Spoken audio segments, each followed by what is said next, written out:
La Plaza de España, joya de la ciudad de Sevilla y símbolo de su exposición, es el conjunto de edificios de mayor envergadura de cuantos fueron construidos con motivo del certamen iberoamericano y de los erigidos durante ese siglo, pudiéndose comparar con aquellos otros que desde el siglo XVI se edificaron a extramuros de la ciudad, como el Hospital de la Sangre o la fábrica de tabacos. Los datos y sus proporciones nos sobrecogen.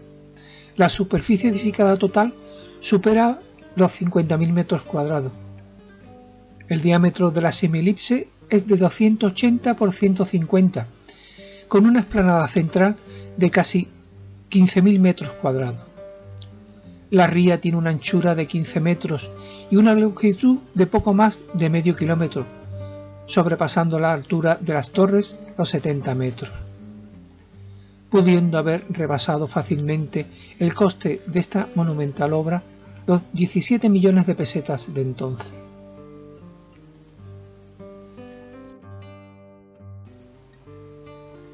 Pero más allá de estos sorprendentes datos,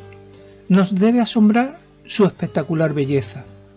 ese canto que su autor, el arquitecto Aníbal González, plasmó en el ladrillo, la cerámica vidriada, el mármol, la forja y la madera, haciendo que los oficios de los artesanos locales dieran lo mejor de sus habilidosas manos. Así pues, toda la ornamentación ofrece un programa cultural y simbólico destinado a convertir la Plaza de España en la nueva seña de identidad de la exposición, destacando por su importancia el ladrillo, que además de su fin constructivo, es utilizado para molduras y relieves, tanto cortado como tallado, utilizando también como base esencial de la ornamentación el hierro forjado y repujado, la madera tallada y el mármol labrado, que se constituye en complementos decorativos del conjunto, y como no, la cerámica, en sus distintas variedades de relieve vidriado, como los azulejos pintados y de bulto redondo, y sus múltiples aplicaciones. Pero empecemos por el principio. Cuando Aníbal González desarrolló sus propios diseños para la exposición, a partir del proyecto de 1910, empezó a enfatizar las dimensiones monumentales de sus edificios, respondiendo de esta forma al modelo habitual de las grandes exposiciones celebradas hasta el momento. No obstante, la concepción de la idea del conjunto que constituiría la Plaza de España estuvo en el autor desde el primer momento, siendo el resultado final de innumerables modificaciones y ampliaciones durante el largo periodo de ejecución del proyecto inicial.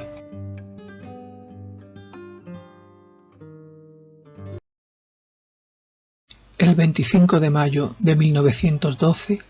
el Comité Ejecutivo aprobó el plan presentado por Aníbal González para el emplazamiento de la exposición hispanoamericana, en el que se apreciaba claramente tres núcleos diferenciados. El primero, con una gran plaza en forma oval en los terrenos de tablada, conformada por los pabellones de agricultura y maquinaria. Esta zona daría lugar, con el correr de los años, al sector sur de la exposición.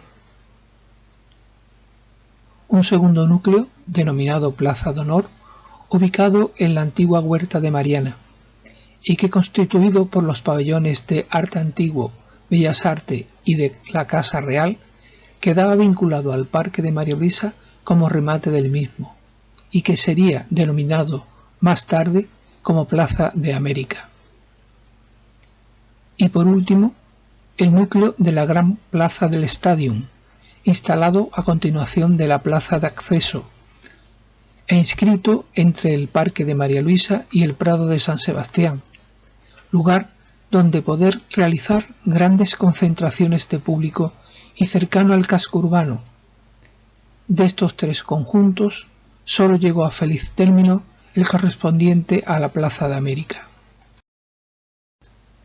Como norma habitual durante todo el proceso constructivo del certamen, estos planos fueron modificados constantemente. Así, a los pocos meses fue cambiada la ubicación del Stadium, trasladándolo a la Huerta del Carmen, en el sector sur, tomándose la determinación en el mes de mayo de 1913 de llamar Plaza de España al espacio vacío que había quedado con el cambio de lugar de este. Y así, el 31 de julio de 1914 es aprobado el nuevo proyecto presentado por Aníbal González, embrión de lo que sería la Plaza de España,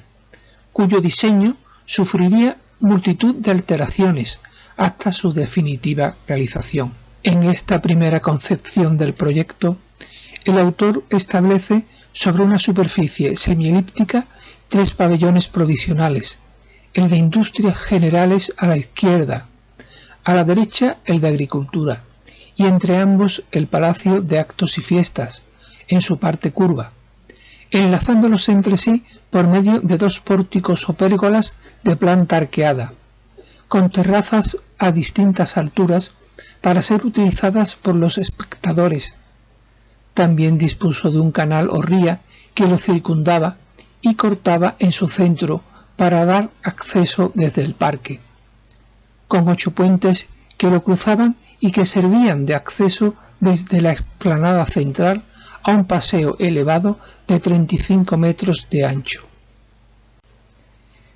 El elemento fundamental del proyecto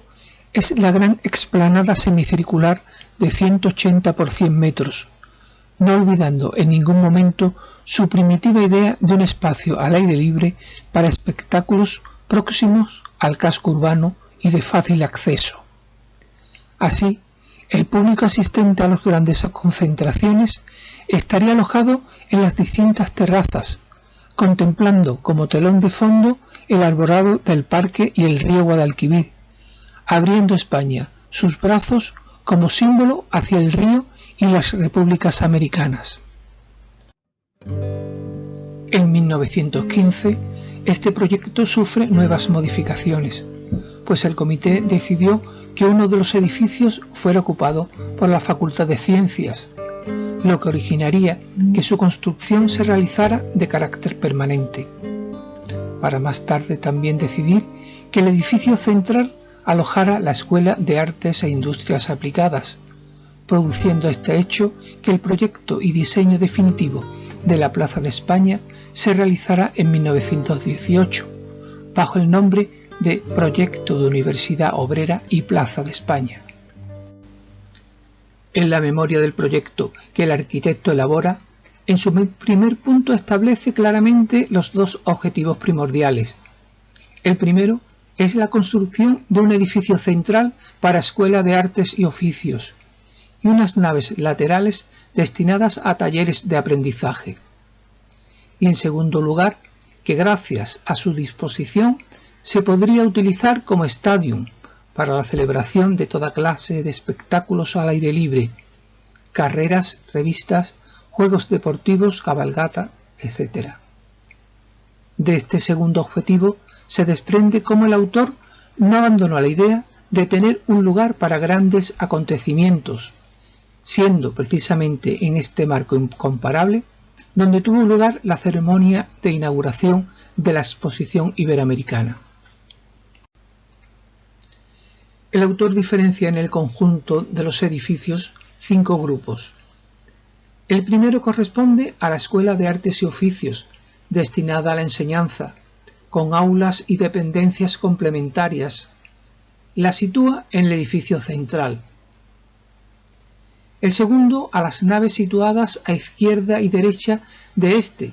para talleres de aprendizaje de los distintos oficios, de 20 metros de ancho por 15 de alto. El tercero en el centro de las naves situadas a ambos lados del central, donde se inscriben sendos edificios bajo los nombres de Puerta de Aragón y Navarra, que tiene un doble objetivo. Primero, como caja de escalera para el acceso a las galerías y talleres, y en segundo lugar, como medio de comunicación y facilitar la unión con el Prado de San Sebastián, además de dar al conjunto una mayor esbeltez y proporcionalidad. En cuarto, a los museos artístico e industrial, en los extremos del conjunto, cuya finalidad era la de contener colecciones de objetos que sirvieran como modelo para las diferentes enseñanzas de la Universidad Obrera. Y por último, las torres norte y sur, que las coloca en los extremos del conjunto, con fines decorativos, como remate del mismo, y funcional, como contenedor de depósito de agua y aplicaciones a la telegrafía sin hilo, reflectores luminosos, etc. Con una altura superior a los 70 metros, tenía un acceso interior por rampa y escalera en la parte superior. Para terminar, 4 puentes revestidos de cerámica, llamados de Castilla, León, Aragón y Navarra, comunicarían la parte central de la plaza con el paseo o gran peatón. Las obras se iniciaron en agosto de 1914, con la construcción de la ría, para minorar el paro obrero que padecía Sevilla. Pero no es hasta 1918 cuando se inician los trabajos constructivos de la Plaza de España,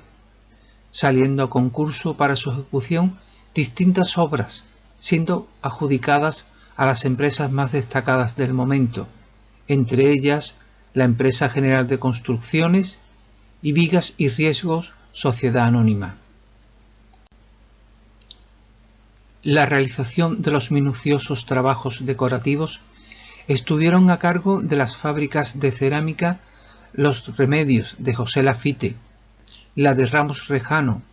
José Mensaque, Pedro Navia, Manuel García Montalbán y Galfarería Bernal, entre otras. Todas las obras fueron realizadas por contratas parciales, condicionadas por la escasez de liquidez del comité. Las obras también vieron muy afectada por la difícil coyuntura social de la segunda década, quedando desiertos algunos concursos, concluyéndose las obras en el mes de mayo de 1928. El paseo que formaba el gran peatón estaría recorrido por 48 bancos adosados al muro, dispuestos en forma de U como si fueran palcos, cada uno de ellos dedicado a una provincia española sin incluir Sevilla. En su frente, y mediante retablo cerámico, se representaría una escena histórica o de costumbres de la provincia. A ambos lados se situarían anaqueles de cerámica pintada donde se dispondrían de publicaciones, guías y planos referente a la misma. En la balaustrada que coronaba el conjunto se ubicaría un tondo en bulto redondo con el escudo de la provincia, y el pavimento estaría constituido por el mapa provincial en azulejos, orlado de olambilla con escudo de las poblaciones más importantes. El respaldo de los bancos estaba proyectado originalmente que estuviera realizado en forja, que al final no se realizó. Los pintores que intervinieron principalmente en la confección de los paneles cerámicos de las provincias fueron Enrique Mármol, Manuel Cañas, Ángel Villarroel, Manuel Corrales y Francisco Pino Sayago, todos ellos magníficos pintores ceramistas que trabajaron para las fábricas de Mensaque, Santa Ana, Montalbán, Lafite, etc. Los bancos provinciales se ordenaron por orden alfabético, dispuestos en 4 grupos de 12. La provincia de Sevilla no dispuso de banco propio, pero en el inicio y final de cada tramo o grupo de bancos se instaló un panel, en total 8, con una disposición parecida a las de las provincias, exceptuando que carecían de banco. La decoración de estos recogieron distintas escenas que se dedicaron a la Semana Santa, la Romería del Rocío, las Curses de Mayo y la Feria de Abril, los toros y 2 reproducciones de óleos del pintor sevillano Gonzalo Bilbao, el baile de los seises y las cigarreras en la fábrica de tabacos. En las enjutas de los arcos que sostienen las columnas de mármol blanco encima de cada banco, de la gran arcada que recorre toda la plaza, se realizaron 52 medallones circulares de cerámica trianera, siendo modelados en relieve y esmaltados en blanco sobre fondo azul, en el que aparece en el interior de cada uno de ellos el busto de un personaje relevante de la historia de España, ordenados cronológicamente representando a filósofos, literatos, artistas, santos, reyes, etc., empezando por Séneca. Sobre los fundamentos artísticos en que Aníbal González se inspiró, existen varias teorías. Así, Víctor Pérez Escolano, recogiendo las palabras del autor en su proyecto, dice haberse inspirado en el Renacimiento español,